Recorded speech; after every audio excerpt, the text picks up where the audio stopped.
Selamat datang di channel Pemuja Malam. Jangan lupa like, share, and subscribe ya. Terima kasih.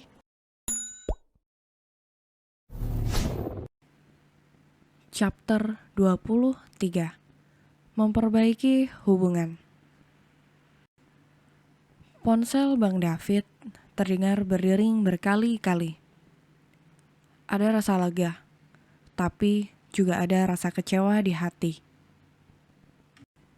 Sekuat apapun aku menolaknya, berusaha membencinya, tapi di lubuk hati terdalam, hatiku mengharapkan sentuhan lelaki itu. Sentuhan yang membuat hubungan kami menjadi dekat. Atau mungkin dia bisa melupakan kisah cintanya yang lain. Lalu tersemat namaku di hatinya. Menghayal. Sadar woi. Lihatlah, Bang David langsung melepaskan rengkuhannya. Dengan cepat dia mengangkat ponsel yang tergeletak di nakas. Kemudian berlalu meninggalkanku sendirian di kamar yang senyap ini.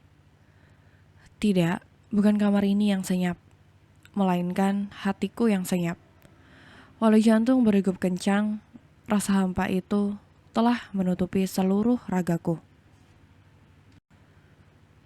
Ah, iya, aku masih bergeming dengan tatapan kosong. Apa yang aku lakukan? Aku melangkah keluar kamar, mencari sosok yang telah membuatku jatuh cinta dan patah hati secara bersamaan. Siapa lagi kalau bukan Bang David? Di mana dia? Langkahku menuju ruang kerjanya. Ingin rasanya mendobrak pintu yang tengah tertutup rapat itu.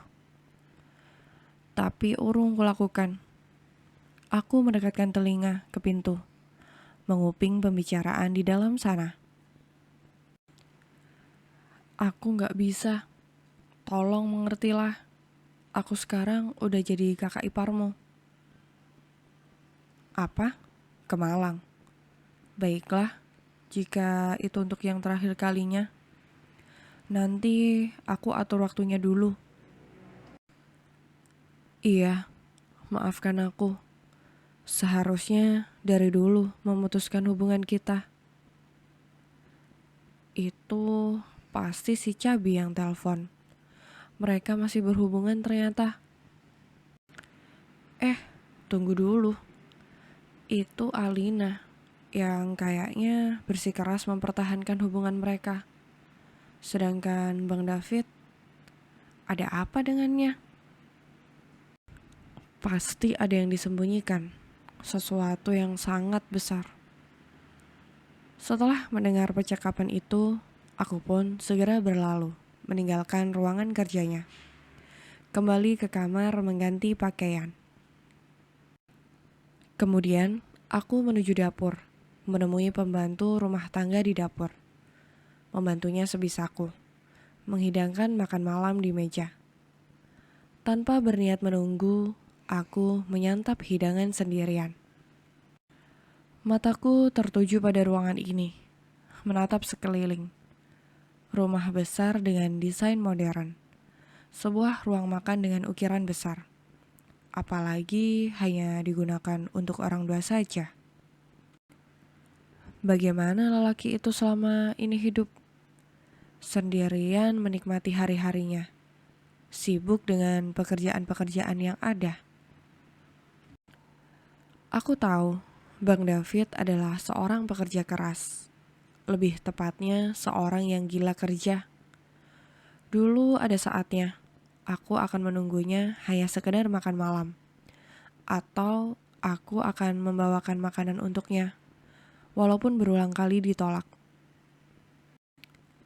Namun, makin kesini, waktu jugalah yang merubah setiap cerita. Aku bisa lebih tidak peduli padanya. Terserah dia mau ngapain juga. Aku tidak peduli lebih tepatnya. Berusaha keras untuk tidak peduli padanya. Aku wanita yang kurang pergaulan.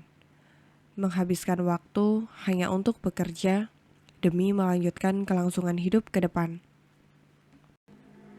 Yang kuingat hanya Bang David yang aku kagumi, bahkan sosoknya aku cintai. Namun semakin kusadari, dia memang tak mungkin akan mencintaiku. Aku terlalu berharap pada pernikahan ini. Iya, andai aku bisa sesadar ini sepanjang waktu. Aku yakin hatiku tak akan terus tersakiti seperti ini. Tidak pernah berpikir tentang laki-laki. Lagi pula, siapa yang mau denganku? Penampilan yang tidak menarik sama sekali. Namun, apakah cinta tak mau mendengarkan logika? Apakah logika akan selalu kalah oleh rasa itu? Sungguh malang nasibku ini. Nafsu makanku tiba-tiba menguap, entah kemana. Kutinggalkan nasi di piring. Lantas aku menuju kamar. Iseng, kubuka aplikasi WhatsApp. Tampaklah pesan dari Pak Adrian berderet. Ana, kamu udah makan? Ana, maaf, tadi aku tidak menahanmu. Ana, kamu tak marah kan? Ana, kalau aku menunggumu, kamu bersediakah? Tidak perlu menjawab sekarang. Pastikan dulu rasamu. Ana? Ana?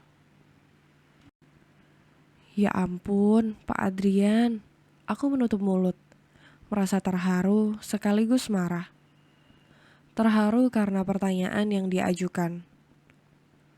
Marah, kenapa baru sekarang bertemu dengannya? Pak, benarkah Bapak mau menunggu saya? Tapi kenapa Bapak tidak pernah menceritakan tentang status Bapak yang telah menikah? Gemetar aku menekan ikon kirim. Bahkan belumlah aku berkedip, pesan yang aku kirim telah tercentang biru. Ponselku terjatuh saat menyadari Pak Adrian menghubungi. Sekali, dua kali, akhirnya aku ragu-ragu untuk mengangkat. Beberapa saat menghentikan nafas agar lelaki itu tidak mengetahui kegugupanku. Entah sebenarnya dia tahu atau tidak. Aku jadi salah tingkah begini. Duh. Halo? Kenapa lama sekali mengangkatnya? Kamu gugup ya? Dia tahu rupanya. Apa sangat jelas sekali ya? Ana? Iya? Bagaimana kalau akhir pekan ini kita jalan berdua? Bapak bertanya pada saya. Enggak sih, cuma ngajak aja. Dan kamu harus mau. Ih.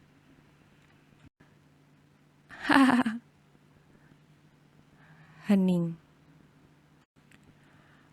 Oke. Dah. Tut, sambungan ditutup begitu saja. Ketukan di pintu mengagetkanku. Aku segera membuka. Tampak Bang David berdiri di sana. Temani aku makan. Aku menurut, mengekorinya menuju meja makan. Piring berisi nasiku sudah tidak ada lagi. Mungkin telah dibersihkan. Bang David duduk, sedangkan aku segera mengambil piring, lalu mengisinya dengan nasi dan lauk untuk Bang David. Setelah menghidangkan makannya, aku duduk di seberang kursi tempat lelaki itu duduk. Dia tidak bersuara, menikmati makan dalam diam. Setelah selesai makan, Bang David menatapku dengan serius. Ana, bukankah aku pernah mengatakan jika ingin mencoba mengurai memperbaiki hubungan kita? Aku bergeming, tidak merespon pertanyaannya. Tatapanku lurus ke depan, memperhatikan raut wajahnya yang tampak datar. Apakah salah permintaanku itu? Aku minta maaf karena selama ini telah melakukan kesalahan padamu. Namun, biarkan aku memperbaikinya sekarang. Apa alasan Bang David melakukan itu? Tidak ada. Dia tampak yakin. Hanya saja, aku masih meragukan keyakinannya. Bang David menarik nafas dalam. Aku hanya ingin mempertahankan pernikahan kita. Aku memalingkan wajah, menyimpan setiap kalimat yang dia lontarkan dalam kepalaku. Aku harap suatu saat aku tidak melupakan kalimat itu. Aku hanya merasa ada sesuatu, Bang. Maka berikan aku waktu.